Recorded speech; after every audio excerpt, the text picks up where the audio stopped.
So let's see. I think some of you have had a chance to ride through the tunnel, but we're going to make sure everybody has a chance to ride through the tunnel by the end of the night. I do warn you, it's going to be a slightly bumpy ride. It's a little rough around the edges, but as we smooth it out and get a better paver, it will be smooth as glass. So I think the fastest we've taken the car thus far is around 110 miles an hour through the tunnel, but that's it's a little scary right now. So probably in your trip, you maybe go 40, 50 miles an hour. But this system is designed to do over 150 miles an hour through the tunnel. And I mean, would it be incredible if you could travel around LA, New York, DC, Chicago, Paris, London, anywhere at 150 miles an hour? That'd be phenomenal. I mean, traffic is soul-destroying. It's like acid on the soul. It's horrible. We must go away. And I've lived in LA for 16 years, and traffic has gone from just like 7th level of hell to like the 8th level of hell, and it's terrible. So this is I think finally there's something that I think could solve the goddamn traffic problem. Yeah. Yeah, seriously, that's what you say in traffic and worse. So the thing is, why tunnels? Sometimes people say, what about like flying cars and all these other things? And what about mass transit? I want to be clear, we're not opposed to mass transit. We think mass transit is fine. Like, let's try every solution possible. But the thing about tunnels is that you can go 3D underground. The inherent problem with the way cities are constructed is that you've got all these tall buildings that are in 3D and then a road network in 2D. And then everyone wants to go in and out of that 3D building at the same time. Necessarily, this will result in traffic. There's no way around it. You have to make transport 3D. You could go with a flying car, but there are some drawbacks to flying cars. They are essentially, it's a helicopter with wheels. And they make a lot of noise, there's a lot of wind force, and the probability of something falling on your head if there are a bunch of flying cars around is much higher than if there are not. So, but I think the great thing about tunnels is that there's no limit to how deep you can go. They're weatherproof. That's the other thing about flying cars. If there's like snow or rain or hurricane or something, suddenly you can't go anywhere. But tunnels are immune to weather. It does not matter if there's a tornado. It doesn't matter if there's like an ice storm. It doesn't matter what's going on above ground. If you're in a tunnel, you're safe and secure. The other thing is you can't see, hear, or feel the construction. When you ride the tunnel, you'll see the entrance that's basically in the backyard of a house. Okay, the neighbor of that house, when the boring machine broke through the other side, was watching TV. The neighbor did not even stop watching TV. Okay, that's how subtle it was. So you will not hear, see, or feel the tunnels being created. And unlike freeways or any kind of surface transit, it will not divide communities. You don't have to basically railroad through communities. You can weave the boring system tunnel network into the fabric of a city without changing the character of the city. The city will still feel the same. You're not going to get in anyone's way. You're not going to obstruct anyone's view. You'll have this revolutionary transport system, and your city will still feel like your city. And layers, of course. Forgot to mention layers, plural. So what's the problem with tunnels? They usually take a very long time to build, and they're very expensive. So typically, a tunnel will take 3 to 6 months per mile. In some cases, it will take a year per mile. And they can cost up to $1 billion per mile. In fact, the LA subway extension that just got completed cost $2 billion for 2.5 miles. There was a subway extension in New York that I think cost $2 billion for a mile.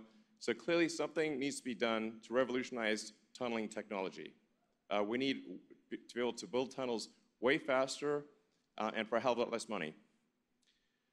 In fact, just to characterize it, the fastest tunneling machine in the world right now is 14 times slower than a snail. Okay, so when I say like, yeah, we're going to have like this tunneling machine that can do a mile a week, we're not talking about the sandworms of Dune here, okay? It's still slow. It's just as fast as a snail. You will be able to escape it. All right. This is our snail. This is Gary the Sixth. Yeah. It turns out snails don't live that long. So this is Gary the Sixth. But this is our goal. We must be faster than a snail. So what are we doing to increase the speed of tunneling? As we got into it, we learned more and more about tunneling and why it takes a long time. First of all, in a given hour of tunneling, only about 10 minutes of the hour is spent actually digging. Then the other 50 minutes are spent erecting the tunnel reinforcements, laying down tracks, doing logistics, and a bunch of other stuff. So just automating the segment placement and solving the logistics issues will actually give you about a 5-fold increase in tunneling speed. It's like, and I mean, a lot of these things, like when you boil it down, it's not actually, it's hard to do. It's difficult engineering, but there's no Nobel Prize required here. It's work, but it's very solvable. The other thing that needs to happen is simultaneous drilling and tunnel reinforcing. So you need to be able to drill and reinforce at the same time. Right now, old tunneling machines drill, stop, do a bunch of reinforcements, then drill, stop, do a bunch of reinforcements.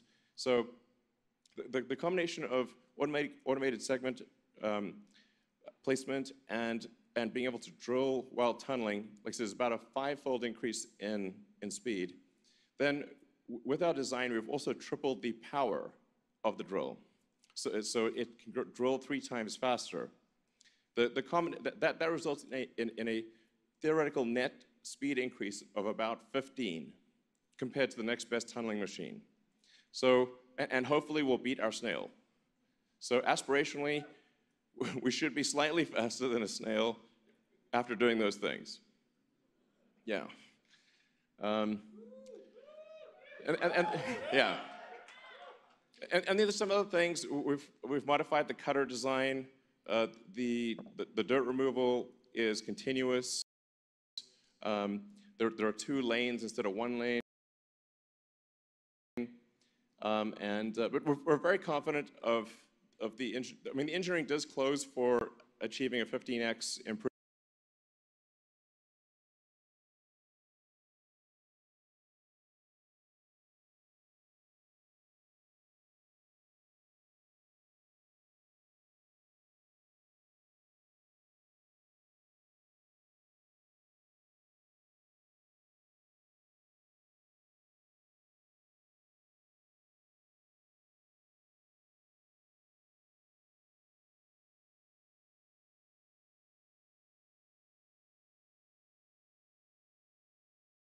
Use the dirt from the tunnel, add some cement and some steel, and create these reinforcing segments on site. Like a lot of these things are really quite elementary, but are not done. Then having a narrower tunnel diameter, not having a gigantic tunnel, but just having a tunnel that sort of is just right for vehicles is also important. We developed an electric locomotive, of course. It seems obvious, but other tunneling efforts use diesel locomotives, which is problematic in a tunnel because it absorbs all the oxygen and emits noxious gas. This is an obvious thing to make electric. And then selling bricks. So that's I'll get more into that. So about 15% of tunneling cost is just trucking the dirt out. So we thought, well, what can we do on site that would alleviate that dirt cost? So we actually are just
$1 billion. So I think that this is very important proof of concept for the technology. And building a tunnel, I mean, LA is like the tunnel equivalent of Broadway. We've got earthquakes, we've got oil and gas and methane in the soil. Like, they still drill oil in LA. And you've got sort of sandy, rocky soil. There's about 1 million regulatory agencies that you have to satisfy. I mean, essentially, if you can tunnel here, you can tunnel anywhere.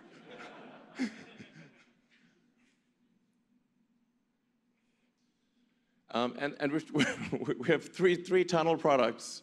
One is the loop that is for transportation pods, and you guys will try it out later today. And that does transport tunnel.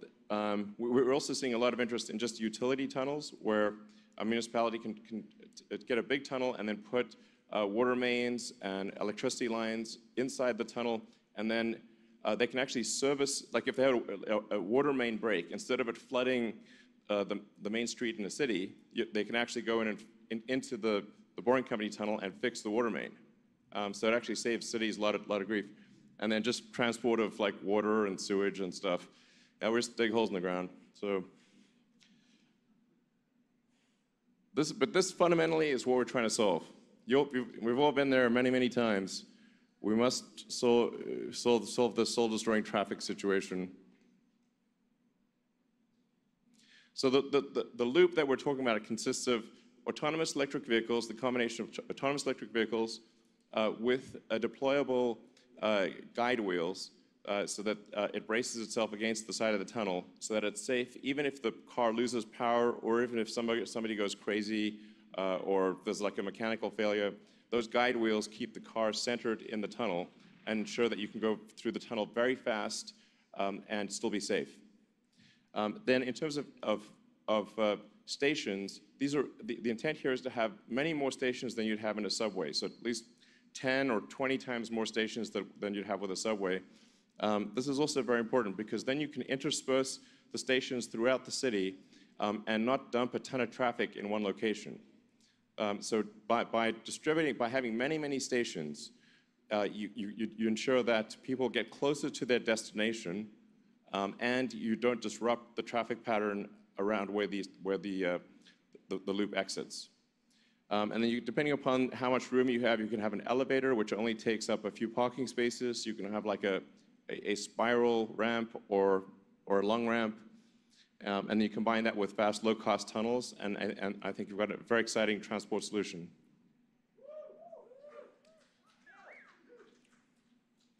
Now, the thing about going 3D, as I was mentioning earlier, is that you can just keep expanding the number of tunnels. So one of the questions we're often asked is, well, sure, if you build this tunnel, then people will use it, and then it'll just get full, and then we'll be back to where we started, and it's like adding a lane on the freeway. You add the lane, but then the traffic expands to fully available volume. But the thing about going 3D is that you could have like you could have 16 tunnels going in the same direction. So you can have as many tunnels as you want, and I'm pretty sure everyone in the United States is not going to move to LA. But you could literally build enough tunnels to transport everyone in the United States in LA. There is no limit. This is very important. So the system can be improved and expanded indefinitely. And it's really about making transport 3D. And then also the way it works is there'll be a main artery for the tunnel which travels at 150 miles an hour. It's kind of like an underground highway. So if you think of, the way a subway works, a subway is like a bunch of stop streets. You keep stopping. So the average speed on a subway is typically, including stops, is about 10 miles an hour. But the way the loop would work is that you'd have main arteries that are traveling at 150 miles an hour, and only when you want to go to an exit would you have an off-ramp.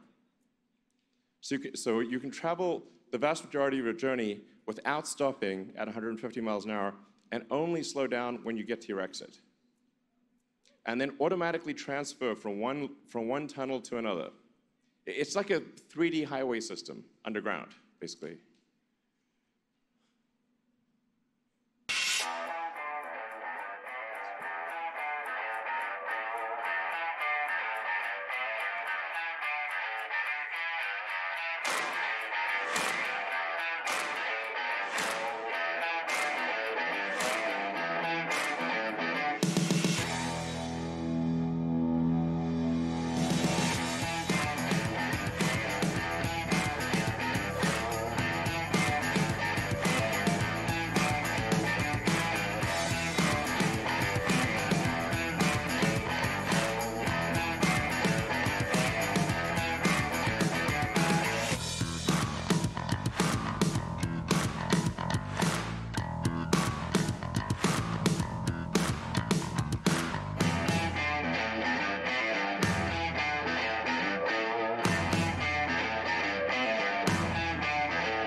So that's the actual thing you will experience tonight. Yeah. So, and for the elevators, the way we're doing the elevators is we construct them off-site. So the elevators are prefabricated, self-contained steel structures. And so in order to insert the elevator, all you do is dig a hole in the ground real fast, then bring the prefabricated elevator in sections, drop it down, connect the sections, and you're done. There's not like some extended construction project.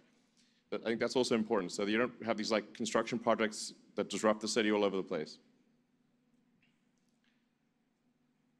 And I do want to say, like this, we're in no way saying there shouldn't be other means of public transport, because we get like a lot of the public transport advocates like saying, well, you must hate other public transport. No, it's like, I say like, let all transport, let us do everything we can along every direction to alleviate traffic, allow people to get home, get to work, and not spend hours on the road, whatever it takes.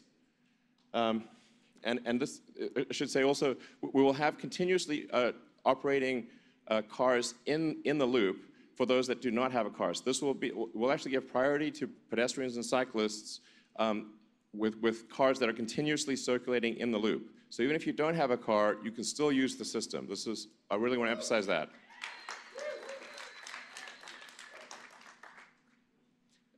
These are the wheels that we were talking about.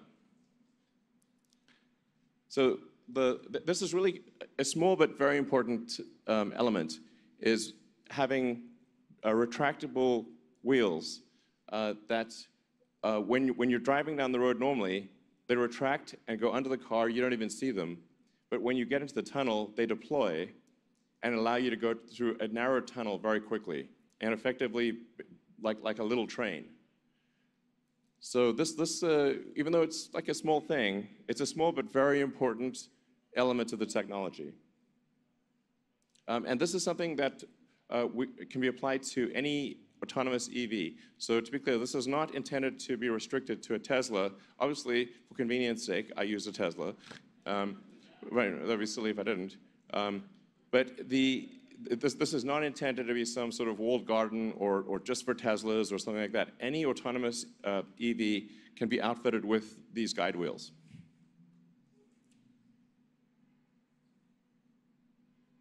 Yeah, and why autonomous? Well, it means you can go very, very fast and brake very quickly. Like we expect that you can probably do 1 vehicle per second through the tunnel. Typically on a freeway, you can do, without autonomous vehicles, you can do a car every 2 seconds. But with autonomy, we think you can do a car at least every second. And with radar-based and vision-based braking, you can do so very safely. It's backwards compatible with the road system, which is important. And it can take you can literally go, I mean, you can think of these like, they're sort of like wormholes. It's just like you drop down the worm, like you're driving around, oh, I need to get to the other side of LA or New York or whatever, drop down the wormhole, pop out the other side, and then you can just drive normally. I mean, I think this is like really a panacea. As I was mentioning, elevators prefabricated. You can also do a passive spiral ramp. And you can install these anywhere, parking lots, garages, little alcoves. The elevator itself only takes as much as 2 parking spaces on the street. So if you can just have a station in exchange for 2 parking spaces. But tunnels need to be cheap, very important. And that's what I mean, that's basically the size of a station.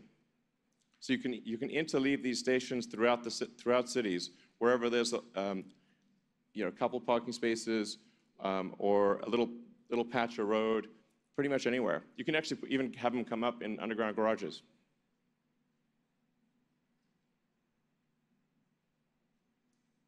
And then one day it will connect to the Hyperloop. But that's for another time. And what I think this really amounts to is an actual solution to the soul-crushing burden of traffic. This is something that I think will actually work. It's scalable, and we have a demonstration tunnel here, and we expect to expand this over time to many cities all around the world, and give people more time for their friends and family. So, all right, company. So, all right. Right? Go that way. Sorry, and that concludes our presentation. Thank you.